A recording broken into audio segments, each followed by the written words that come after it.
What is up, everybody? It is Dennis and Andy with your movie review for the week.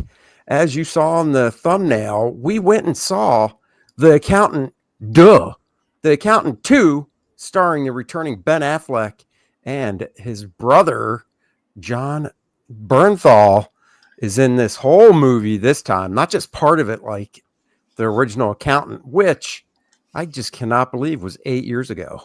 Holy crap. And this movie takes place 8 years later, so real time. It does. Ben Affleck returns as the brilliant but dangerous Christian Wolff, and this sequel delivers more guns, grit, and genius level strategy than ever before. But does it add up to be a satisfying continuation, or is the math just off this time? Ooh. I tell you one thing this movie had, and your memory for movies, especially from 8 years ago, is way better than mine. Plus, you've probably watched this again since it first came out. Did this one have more funny in it? Oh yeah, this Okay. definitely. The first one was more quirky. Anna Kendrick, she was adorable in that one, and that was the main focus around the original one. This one picks up. It's got the same core characters. J.K. Simmons plays Ray King, and then Cynthia Adai Robinson, she plays Maribeth, so she comes back. And then, of course, Ben and John. Just Kendrick. Miss Kendrick didn't come back for this one. Not sure why, but Oh, she wasn't needed. There was no reason to have her. right. I mean, they wound up there was no love interest necessary in this No. one, or so called. But no.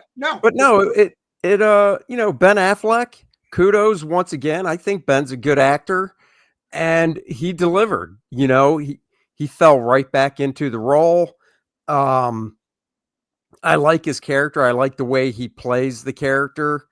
And John Bernthal, his brother, doesn't, isn't on the spectrum like Ben is, but he still does have his little quirks to make it so it's like, oh yeah, something runs in the family. And like Bernthal, you can actually almost say that he's kind of spectrumy, but just, not as bad as Ben is, right? He is the open extrovert in the family, and it's funny because there's a scene where he's you know getting the nerve up to talk to a girl, and he's standing in front of a mirror and stuff, things that Christian Wolff wouldn't do at all in the movie, because he doesn't even hardly talk to women except to answer questions. They're the yin and yang, and they played off each other pretty well in the first movie, but they weren't together very often. I was wondering how the chemistry was going to be here. And honestly, the chemistry was great between the two of them. But I'll tell you where it really functioned for me was when you added Maribeth into it, and it was the trio of them on screen. To me, those were the best moments in the movie. They worked great together. They did. And I second that. I thought, and you nailed it, I thought the chemistry between Ben and John was it was great. It was so natural. You really bought in that these guys were brothers and have known each other for a real long time. And of course, a thought that ran through my head and some of the action scenes were, it's Batman Punisher, just like the team up in the comics. Right. And then, yeah, the actress, the lead actress in it playing the Fed, she was great. And a lot of the niceties about this movie were they all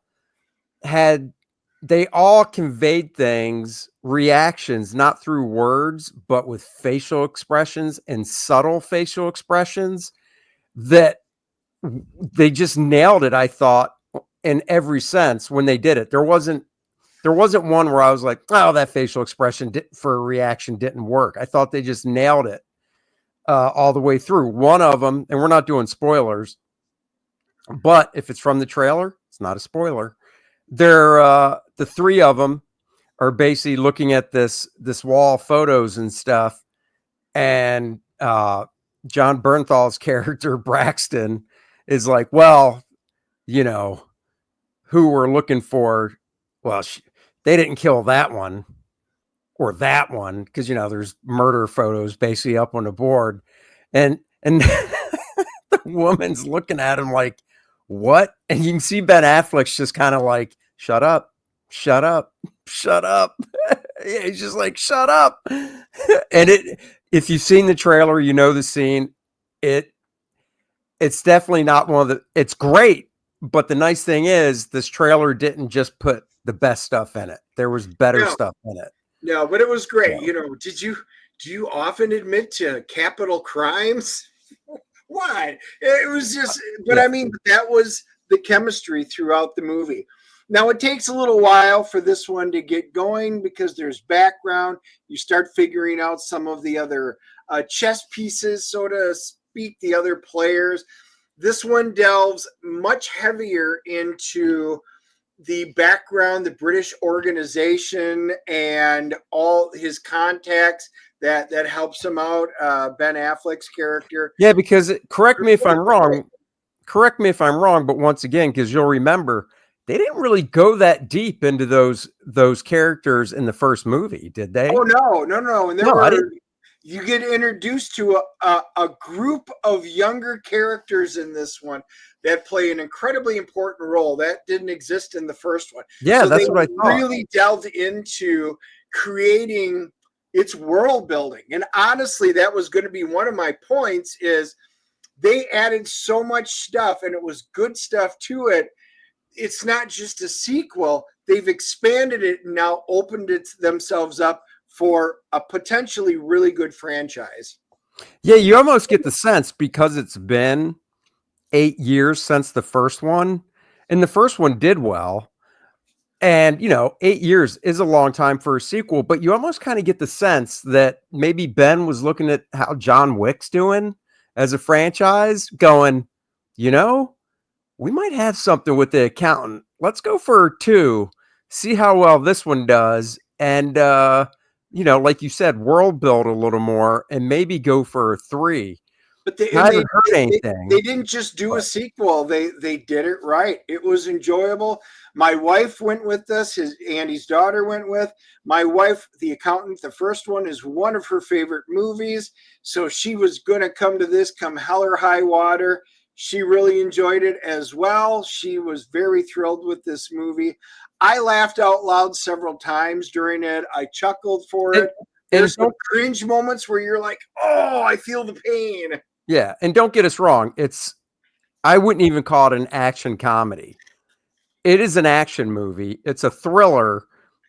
The comedic stuff in it really does come from like the facial expressions and the chemistry between these two dysfunctional brothers, basically. Yeah, it's actually a whodunit action crime drama mystery thriller is what it's labeled as. Well, there you go. It pretty much fits all of that. The comedy part, it's not meant as a comedy, but it's enjoyably funny.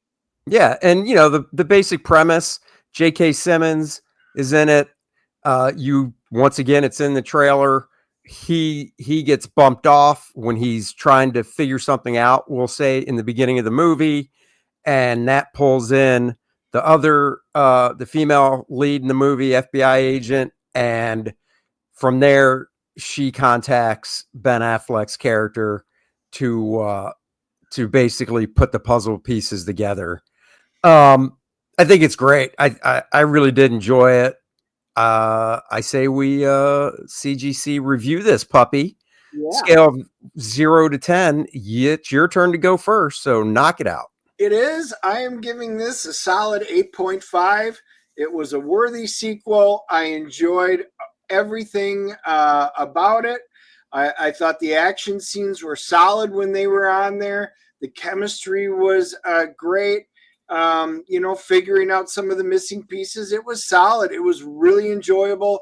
It is one I would spend the money to see in the theater because it's worthy. Yep, I totally agree. And it's one of the few times we are in agreement. I also give it an 8.5. It was fun.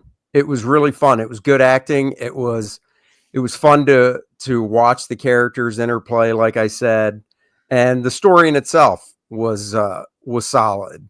And I do think if it does well enough, I would love to see another one with Ben, and especially, I mean, Ben has to be back. He's the accountant, but work John back into it, because that was the other thing in this movie. Their relationship, they touched on how they weren't close, but they were closer by the end of the movie, so you could easily see having them both back. So Yeah, there was there you character go. growth, so it was Yeah, good. dare I say, it's a sequel that it's definitely just as good as the first one. Maybe in some aspects a tinge better. I actually said that to my wife on the way home. She's giving it, by the way, an 8.0. And she, I actually said the same thing. I said, I actually think I enjoyed this one a little bit better. And she goes, So I don't know if she did, but it's right up there with her. So, look at that, three of us. IMDb, the rating is at a 7.3 right now for all the people that have posted. And Rotten Tomatoes, it will not apparently let me leave a post for it. It is coming up as an error, and maybe they've shut it down because there's only critic reviews. Critics are giving it a 75%. No score yet on Rotten Tomatoes. But you know what? You don't need the popcorn meter. You have the Dennis and Andy meter. That's right. So, guys, if you're looking for a movie this weekend, go check it out. If you're looking for a new graphic novel, because you've got your core draft, The Awakening, all the packages are sent out. We're getting notices from people that are getting them and totally enjoying it, and just can't wait for Lilith Infernal Conflict, the next project from your two favorite guys right here. Go sign up. The link is in the description below. We're hoping to launch it beginning of June. So right around the corner, the homage cover and the main cover. Super exciting. Guest artist we got doing a variant cover, which we'll announce soon, but we want to keep you guessing. So guys, go sign up for it. We'll be back next Wednesday, 3:30. Join us live for the DNA show. And next Thursday's movie is, you guessed it, Thunderbolts. Let's hope Marvel picks up the ball with this one compared to the last one, Captain America. All right, guys, have a great weekend. We will catch you later. Bye-bye, everybody. Long and prosper. Yeah, do that.